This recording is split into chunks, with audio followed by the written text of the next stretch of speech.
Tapi sebetulnya di samping Melayu dan Minang di Sumatera ya, kalau di Jawa dan di Madura tentu Cak Kadir lebih tahu dari saya. Di Batak itu sendiri pantun itu juga sebenarnya hebat, tapi kurang dipopulerkan. Saya baca buku pantun-pantun Batak itu, canggih sekali. Anggo mandurung ho di pahu, sada-sada udang di batu. Anggo malungun ho di au, sada-sada ilu mardahu. Anggo mandurung ho di pahu, tampal masih mardulang-dulang. Anggo malungun ho di au, tatap masih ramondang bulan. Nah, jadi sebetulnya hebat itu. Tadi saya tanya dengan pengurus masjid sampai mana kaji kita. Semuanya sepakat surahnya As-Sajadah, tapi ayatnya mereka ikhtilaf. Bukan saja ulama besar ikhtilaf, jemaah masjid pun ikhtilaf juga.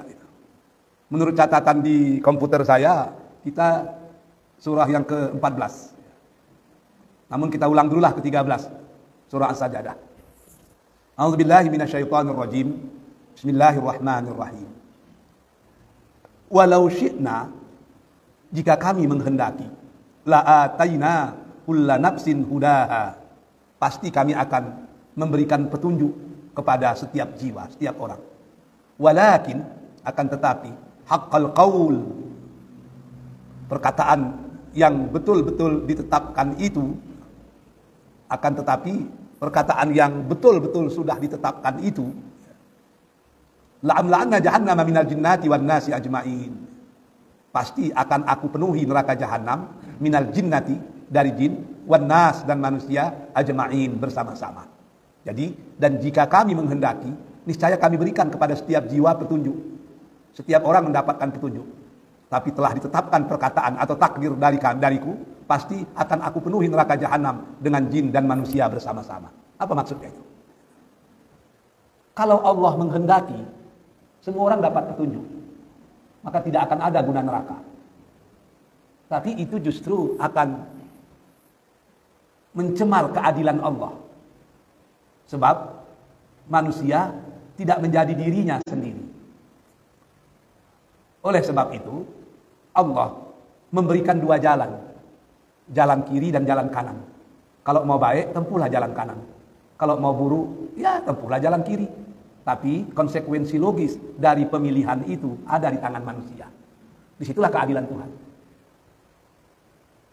Apa salahnya Allah memberikan petunjuk saja, sehingga tidak ada penghuni neraka? Kalau itu terjadi, maka kita tidak bisa membedakan mana orang yang betul-betul beriman, mana yang di mulutnya beriman tapi hatinya fasik, mana yang betul-betul kafir. Tidak bisa kita bedakan lagi. Kalau demikian, setiap orang yang kuliah, luluskan saja. Tidak perlu ujian-ujian itu. Ini ada adik saya yang dokter ini kan, itu capek kuliah dokter kedokteran itu. Udah habis mata kuliah harus koas lagi, harus ada pengabdian macam-macam itu. Macam mana kalau setiap orang masuk fakultas kedokteran tidak usah diuji-uji, jadi dokter aja semua? Gimana itu? Nanti mau dia membedah orang yang sakit usus kecil, dipotongnya usus besar, itu nanti masalah lain lah. Yang penting luluskan saja. Semua orang yang masuk SD, kasih aja ijazah SD. SMP, kasih ijazah SMP. Orang yang kuliah S3 tidak perlu bikin-bikin disertasi, bikin apa itu. Kasih aja lah gelar doktor, kan enak itu. Kenapa tidak dilakukan? Sebab untuk mendapatkan sesuatu itu pasti ada ujian. Agar orang layak di situ. Mau jadi dokter, ya harus ikut ujian, ikut ya macam-macam itu. Agar dia layak di situ. Begitu juga untuk masuk ke dalam surga itu harus orang yang betul-betul layak. Kalau kata orang Minang itu kok yo ameh cubu diasa, kok yo perak cubu di Sapua. Sehingga berpisahlah antara antah jo bare, antara kaca jo permata. Kalau tidak ada ujian nggak bisa kita itu. Maka bukan Allah tidak mau memberikan petunjuk, tapi Allah Subhanahu wa taala sudah memberikan jalan-jalan bagi orang yang mau menempuh petunjuk. Pada saat yang sama, Allah juga memberikan jalan bagi orang-orang yang memang hatinya itu tidak mau mendapat petunjuk. Dalam Quran dikatakan kami berikan kepada mereka dua jalan. Pilihlah jalan itu. Sehingga kalau dia memilih yang tidak baik, dia tidak menyalahkan Allah. Ketika dia memilih yang baik, maka itulah sesungguhnya pilihannya. Jadi segala sesuatu itu perlu ada ujian. Ujian itulah yang memisahkan mana pemenang dan mana pecundang. Akan tetapi Allah tahu itu. Siapa di antara manusia, bahkan siapa di antara jin yang mengikuti petunjuk itu, dan siapa pula di antara jin yang tidak mau mengikuti petunjuk itu. Oleh sebab itu, pasti la'amla'anna jahannam minal jinnati wan nasi ajmain. Pasti akan aku penuhi neraka jahanam itu dengan jin dan manusia bersama-sama. Jadi jin itu juga masuk neraka. Manusia juga masuk neraka. Jin yang jahat itu disebut dengan syaitan. Manusia yang jahat juga disebut dengan syaitan. Itu dikatakan oleh Al-Quran, syayatinul jinni wal ins. Ada setan dari golongan jin, ada setan pula dari golongan manusia. Ditanya orang kepada Ibnu Abbas, apa sebetulnya syaitan itu? Kata Ibnu Abbas, kullu atim mutamirradin minal jinni wal ins fahuwa syaitan. Siapapun yang membuat kerusakan dari jin dan manusia, yang membuat kemudaratan dari jin dan manusia, yang membuat kemaksiatan dari jin dan manusia, fahuwa syaitan. Itu disebut dengan syaitan. Bahkan setan manusia itu kadang lebih hebat dari setan jin itu. Kalau setan jin mengganggu orang aja pandainya. Nggak ada setan jin yang bikin jembatan ambruk, nggak ada itu. Bikin SD Impres runtuh, nggak ada itu. Bikin jalan seharusnya tahan setahun, tapi 6 bulan udah berlobang-lobang kembali, itu nggak ada jin itu. Itu setan manusia yang kerja seperti itu. Saya kemarin 3 hari di Teluk Kuantan itu kan. Dari kampungnya Bang Abridar di daerah Kampar Kiri sampai Waduh, ngeri sekali jalan itu. Jadi setan dari golongan manusia itu lebih berat. Makanya setan dari golongan jin Indonesia itu pernah pergi ke Malaysia. Di Selat Melaka ketemu dengan jin-jin, setan-setan yang di Malaysia, ketemu di Selat Melaka itu. Ngapain kalian pindah ke Malaysia? Cukuplah manusia Indonesia saja yang pindah ke Malaysia. Jinnya kok ikut juga pindah ke Malaysia.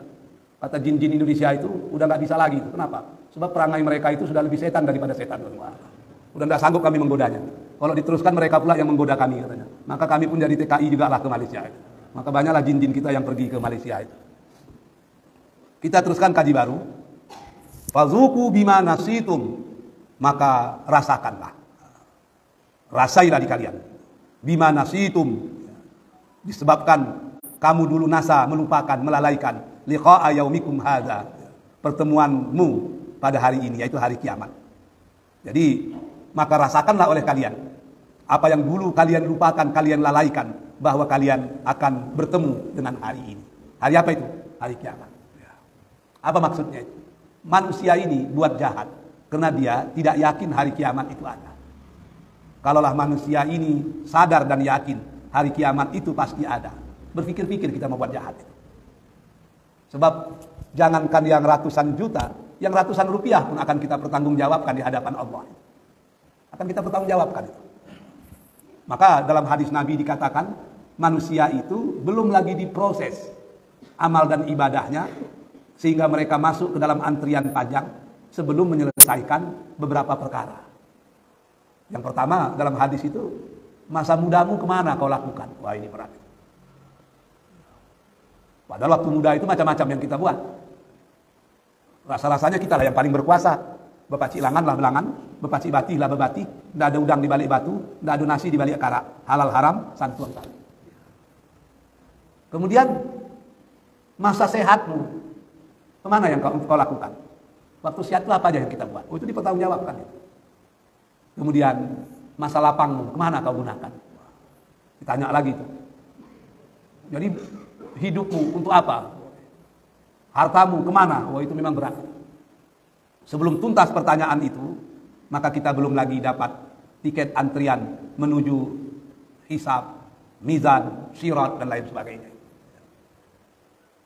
Makanya Umar bin Khattab itu ketika anaknya diberi duit oleh ketua Basnas ketika itu, Sa'ad bin Abi Waqqas, dia marah. Jadi anaknya itu Ubaidillah bin Umar main-main dengan kawan-kawannya di kantor Basnas, kantor Baitul Mal. Kalau kita Basnas lah. Ketika itu Sa'ad sedang cuci gudang, mengeluarkan barang yang tidak dipakai lagi, memasukkan barang baru. Karena banyak kerjaan, ditengok ada anak-anak muda ada di situ, anak-anak umur belasan tahun lah, sedang main-main dekat situ, dipanggilnya. Anak-anak sini dulu, tolong bantu kami membersihkan Baitul Mal ini. Siap. Oh, anak-anak pun semangat lah, bersihkan. Selesai itu ada uang-uang receh Baitul Mal itu.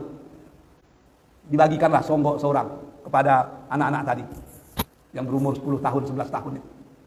Oh, gembira anak-anak terima duit. Kalau kita bang 1.000 lah. Kalau anak-anak kan senang. Saking gembiranya si Ubaidillah bin Umar, anak Umar bin Khattab itu dibawanya duit itu pulang. Ayahnya khalifah, ayahnya ada di situ. Terkejut ayahnya. Dari mana dapat duit? Ayah tidak pernah ngasih ke Bang Jajang. Saya dapat duit, dikasih. Sama siapa? Ketua Baitul Mal, Ketua Basnas. Sa'ad bin Abi Waqqas dia. Ngapain kau dikasihnya duit? Tidak ada, kami main-main depan Baitul Mal. Udah itu disuruhnya membantu dia kerja, membersihkan Baitul Mal, menyapu, mengepel. Selesai tadi menjelang zuhur dikasihnya duit. Umar datang, panggilnya Sa'ad bin Abi Waqqas. Kenapa kau kasih anakku duit? Ya Amirul Mukminin, bukan hanya anakmu yang kukasih duit, semua anak-anak yang ikut membantu, ku beri duit. Duit apa itu? Duit Baitul Mal. Untuk apa? Karena mereka sudah membantu kerja, menyusun filing, mengeluarkan barang yang sudah tidak bisa dipakai, memasukkan barang yang baru, menyapu, mengepel.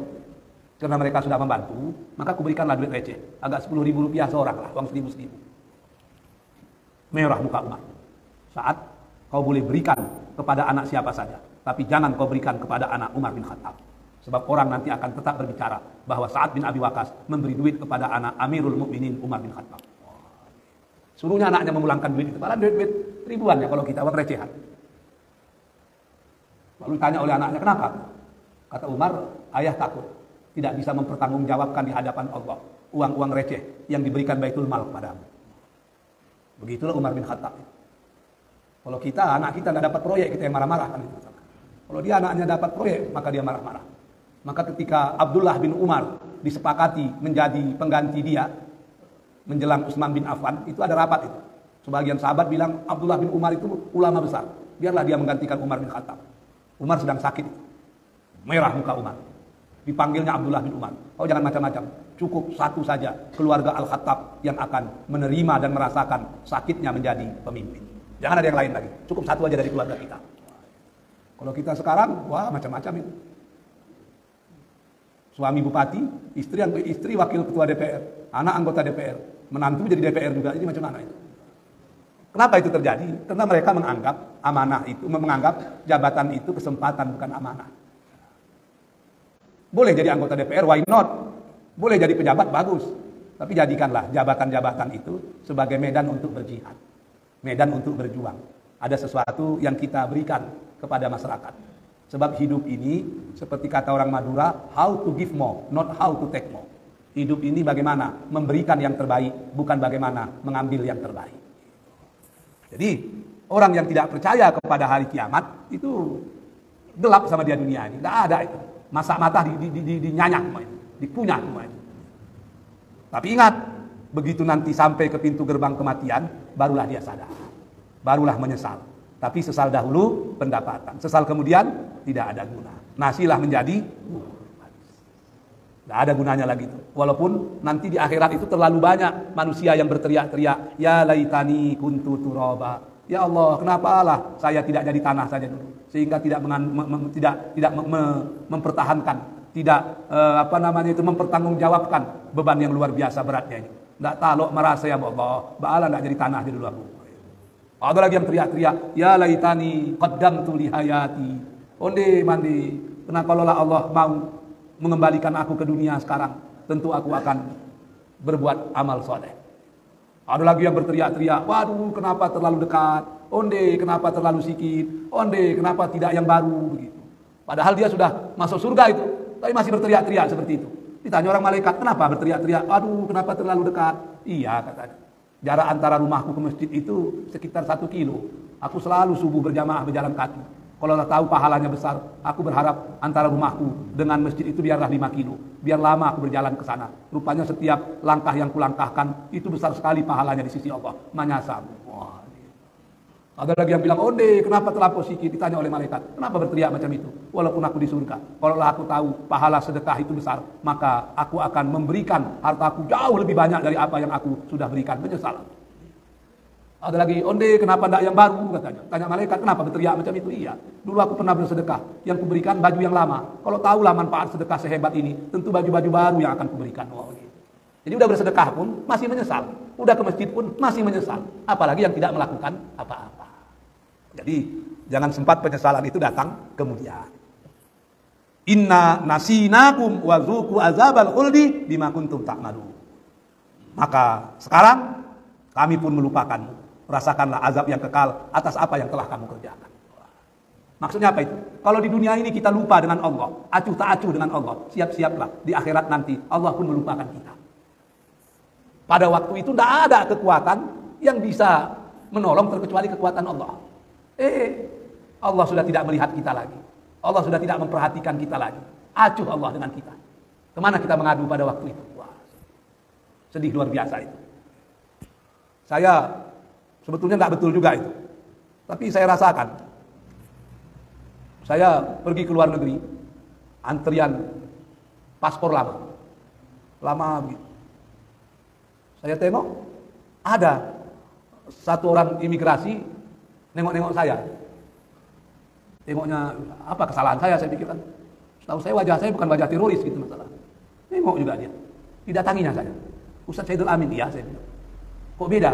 Maksudnya di paspor, di masjid dengan di imigrasi ini berbeda.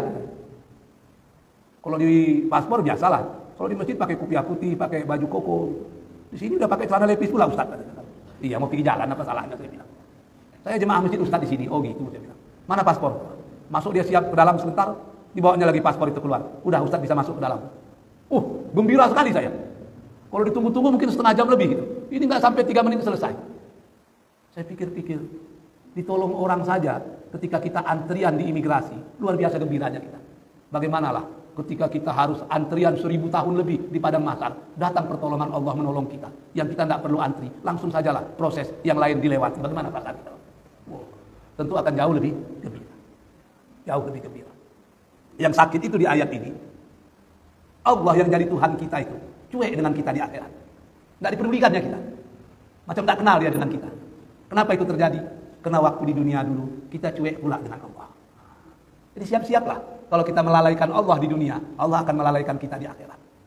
Padahal pada waktu itu tidak ada pertolongan terkecuali hanya pertolongan Allah. Lalu wazuqu azabal khuldi bima kuntum ta'malun. Karena kau lalai dulu di dunia, aku pun lalai dengan engkau di akhirat, kulupakan engkau di akhirat, tidak ada list yang tertulis namamu, oleh karena itu rasakanlah azab abadi atas apa yang kau kerjakan. Azab abadi. Dulu Cak Kadir pernah cerita dengan saya, kalau latihan militer itu kadang-kadang kita disiksa. Siksa itu pelajaran, agar kalau itu terjadi kita memang sudah siap menghadapi penyiksaan seberat apapun. Tapi di dunia ini kalau kita disiksa orang, separah-parah penyiksaan itu kita pingsan itu. Sakit sekali kita pingsan. Udah hilang sakitnya, sadar balik. Disiksa balik, pingsan kita. Ujung dari pingsan itu apa? Mati. Ketika kita pingsan, dipukuli orang kita, terasa enggak itu? Nah. Kalau kita sudah mati, dipijak-pijak orang kita terasa lagi. Nah. Yang jadi masalah di akhirat itu, enggak ada yang namanya pingsan. Enggak ada yang namanya mati. Jadi sakit itu kita rasakan abadi. Makanya ada orang yang bunuh diri, diminumnya racun. Di akhirat nanti diminum juga racun. Begitu diminumnya hancur semua digest systemnya. Dari mulai lambung sampai usus itu hancur semua. Itu pedihnya luar biasa. Setelah itu normal kembali. Minum balik racun itu, sakit balik. Wah, bagaimana itu? Itu yang disebut dengan penderitaan yang abadi.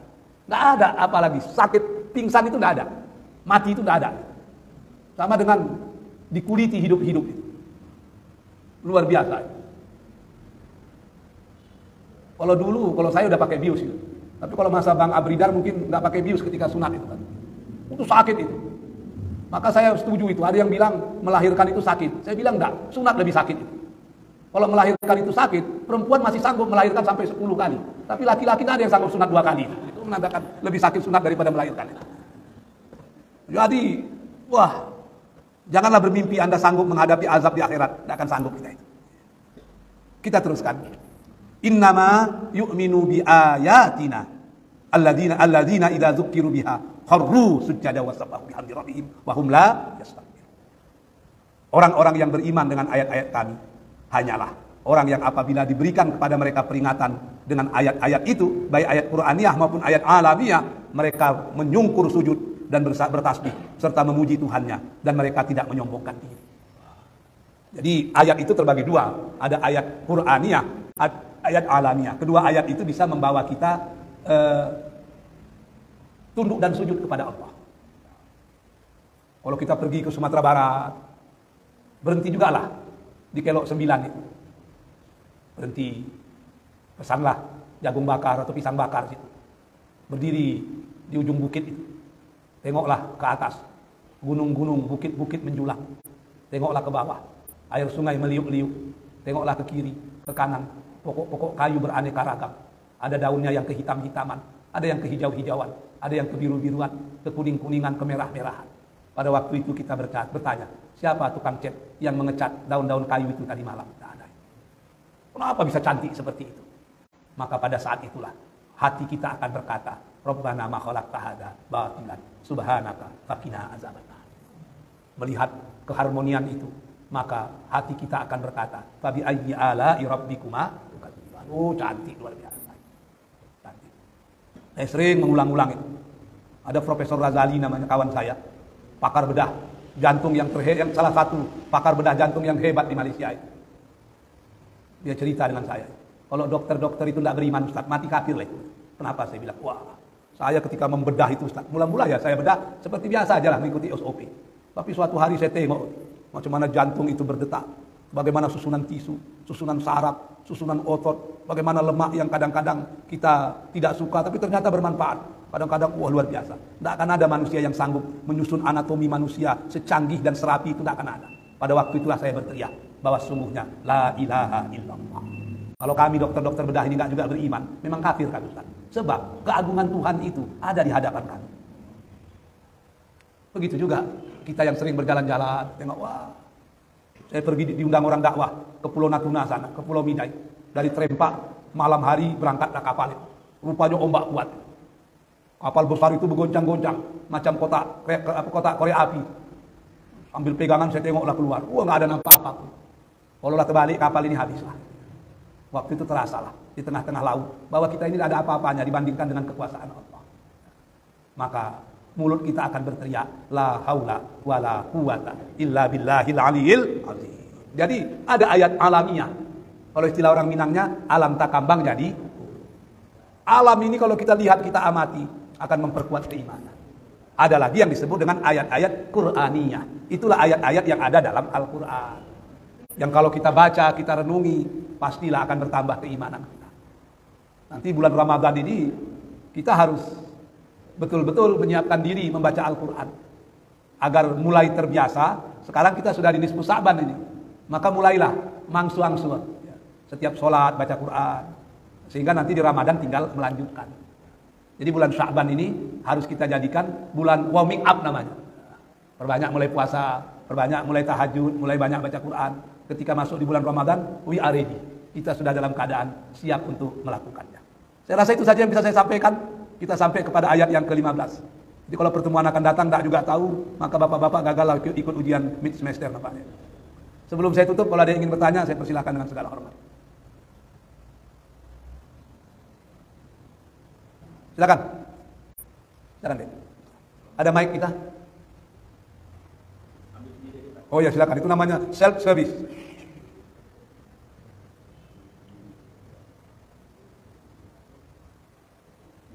Assalamualaikum warahmatullahi wabarakatuh. Waalaikumsalam. Saya secara pribadi ini agak ragu, jadi ragu, kadang-kadang jadi ragu.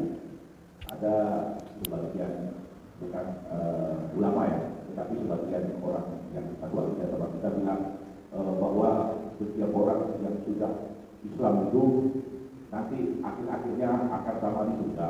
Kita pertanyaan apakah itu betul? Terus yang kedua, seperti bulan Ramadan itu adalah bulan ampunan katanya. Apakah dosa-dosa kita itu kalau memang sudah diampunkan kan artinya kayak pertanyaan kan? Mulai dari nol ya, kan gitu kan? Bagaimana itu kan? Kita silakan. Terima kasih. Assalamualaikum warahmatullahi wabarakatuh. Waalaikumsalam warahmatullahi wabarakatuh. Ini berat.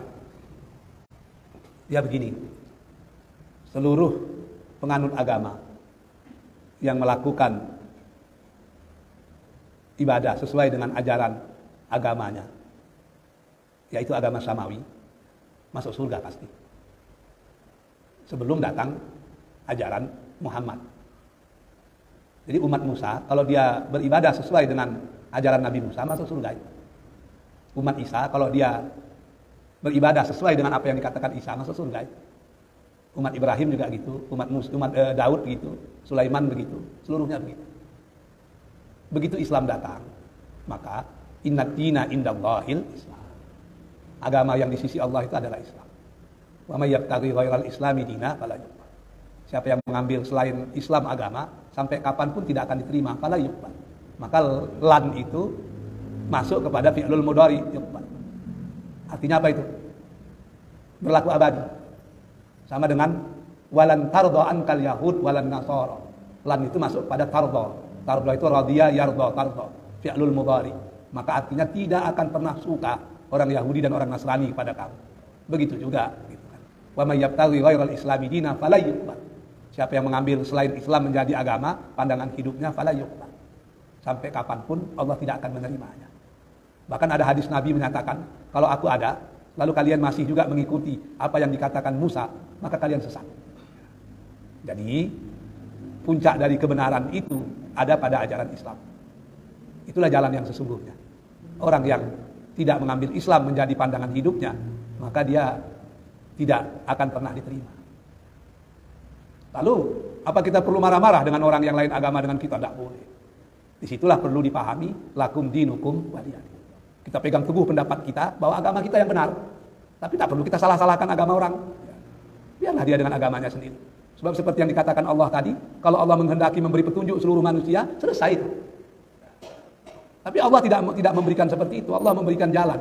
Biarlah manusia itu yang menempuh jalannya masing-masing. Tapi ingat, setiap pilihan pasti ada konsekuensi logisnya. Jadi menurut keyakinan kita, hanya orang beriman yang akan masuk ke dalam surga. Iman sesuai dengan apa yang dikatakan oleh Al-Quran. Bukan bisa, artinya kan begitu dia lahir kan, misalnya kalau dia diadakan pemakaman, artinya dia sudah terserahkan, dinyatakan Islam. Apakah itu kalau dia nanti imannya itu katakanlah jelek, apakah itu nanti dia bisa duduk juga? Dia kan begini, dalam hadis Nabi itu kan ada dikatakan akan masuk ke dalam surga orang yang dalam hatinya itu masih ada kalimat la ilaha illallah. Maka dalam hadis lain dikatakan akan ada penduduk neraka yang keluar paling terakhir. Dia keluar, ditempatkan malaikat di satu telaga, dia penduduk di situ. Udah beribu tahun dalam neraka, udah tidak tahu lagi macam mana. Begitu duduk di situ, dia gembira sekali, ya Allah, cukuplah aku tinggal di sini. Kata Allah dalam hadis kursi, ada surga untuk orang seperti engkau, yang luasnya seluas langit dan bumi. Jadi surga untuk orang terakhir masuk surga aja masih seluas langit dan bumi. Apalagi orang yang mendapat surga tanpa melalui neraka. Yang ingin kita sampaikan di hadis itu, bahwa ada orang yang sudah ribuan tahun di neraka, tetap juga keluar dari neraka itu. Kenapa? Karena masih ada keimanan di hatinya. Tapi orang yang kafir, khalidina fiha abada. Mereka hidup di neraka itu selama-lamanya. Mau 1.000.000 tahun ya 1.000.000 tahun di neraka itu. Bagi kita orang beriman, kalau masih ada iman di dada itu, maka dilihat berapa banyak pahalanya. Pahalanya 1 kontainer, tapi dosanya 1.000.000 kontainer. Maka yang 1 itu akan menutupi yang 1.000.000. Tentu banyak kurangnya. Untuk membersihkan yang kurang itu, disitulah fungsi neraka. Tangan mencancang, bahu memikul. Begitu habis yang 999.099 itu, barulah dia layak masuk ke dalam surga. Maka itu ada istilah orang terakhir yang keluar dari surga. Itu orang-orang beriman yang pelaku dosa yang sangat besar. Tapi kalau orang kafir, no way, khalidina fiha abada. Mereka akan eternity, akan kekal abadi di sana. Yang kedua, dosa itu, betul itu. Dosa itu dimulai dari 0. Tapi kalau kita bikin dosa lagi, ya tetap juga mulai 1 lagi. Betul. Dia akan bertaubat, dihapuskan. Maka ada hadis menyatakan, kalau seorang manusia bertaubat, Allah hapuskan dosanya. Buat dosa lagi, dia bertaubat lagi, Allah hapuskan juga. Buat taubat lagi, buat dosa lagi, bertaubat lagi, Allah hapuskan juga. Apa maksudnya? Allah melalui Rasulullah itu sudah paham kalau manusia itu akan selalu berbulak-balik. Taubat itu tidak semudah yang kita bayangkan, Pak. Semakin kuat orang bertaubat, semakin kuat pula godaannya itu. Tapi begitu dia keluar dari zona itu, zona galau itu baru dia istiqomah bertaubat. Jadi orang bertaubat harus memaksakan dirinya bisa keluar dari zona kemaksiatan itu. Selagi dia ada di zona itu, dia akan apa itu? Akan naik turun imannya itu. Kadang keinginan untuk itu masih ada, balik lagi. Tapi begitu dia berhasil, dia bisa keluar dari zona itu, barulah dia berada pada comfort zone, zona yang aman. Disitulah baru dia akan meningkat keimanan, meningkat. Sehingga kadang-kadang orang yang berbuat dosa, dia bertaubat, keluar dari zona dosa itu seringkali keimanannya lebih hebat daripada kita yang tidak melalui peperangan spiritual seperti itu. Maka banyak ahli-ahli sufi itu dulu berdosa itu. Tapi begitu dia sadar berhenti, dia menjadi orang yang luar biasa. Makanya saya sering katakan, Ada istilah maghfirah, tapi ada istilah afuwun. Lucunya di bulan Ramadan kita disuruh berdoa bukan mendapatkan maghfirah, tapi mendapatkan afuwun. Allahumma innaka afuwun karim tuhibbul afwa fa'fu anni. Apa beda itu? Ini yang ada kaitan dengan yang Bapak ceritakan tadi. Kalau maghfirah, Allah hapuskan dosa kita, tapi catatannya masih disimpan Allah. Artinya kalau film disensor. Tapi kalau afuwun, Allah hapuskan dosa kita. Lalu catatan itu Allah buka dengan catatan yang lain. Jadi kalau yang maghfirah disimpan tapi tidak digunakan lagi. Ini simpanan itu pun sudah dihapuskan. Bukan sekedar dihapuskan, diganti Allah dengan yang baru. Mungkin Bapak pernah dulu berbuat yang tidak baik. Bapak mendapatkan afuwun. Film Bapak yang ada di catatan Allah, di filing Allah, Bapak buat baik itu dihapus. Bukan sekedar dihapus, diganti Allah dengan film baru. Yang film baru itu bukan menggambarkan kemaksiatan, tapi menggambarkan kebaikan yang Bapak lakukan. Itu yang disebut dengan afuwun. Maka di bulan Ramadan, di samping kita mengucapkan istighfar, kita justru banyak disuruh mengucapkan afuwun. Agar bukan sekedar bersih dari dosa, catatan dosa itu pun sudah hilang. Bukan sekedar hilang, Allah ganti di atas catatan yang lama itu dengan catatan baru. Allah ganti di atas film yang lama itu film baru. Yang film itu merupakan film kebaikan. Sehingga kita pun terkejut nanti. Loh, mana kejahatan masa lalu? Kok nggak ada lagi? Ternyata Allah sudah menggantinya. Aman? Wabillahi taufiq wal hidayah. Wassalamualaikum warahmatullahi wabarakatuh.